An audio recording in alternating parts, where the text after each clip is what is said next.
Новая выява беларускага рубля? Што? Калі што, гэта выява, якой замяняюць поўную назву валюты. Вось прыклады. Для даляра і для еўра. Зараз наш грашовы графічны знак вось такі. Ён існуе з 2005 года. Але часцей за ўсё мы выкарыстоўваем такое скарачэнне, як белрублі ці код беларускага рубля.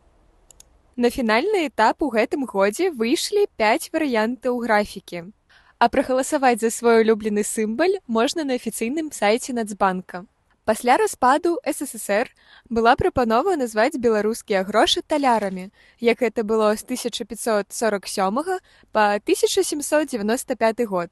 Але гэты варыянт адхілі, і на Беларусі з'явіліся вядомыя зайчыкі. Ну што, які дызайн беларускіх купюраў больш падабаецца вам? А які графічны сімвал? Дзяліцеся сваім меркаваннем у каментарах.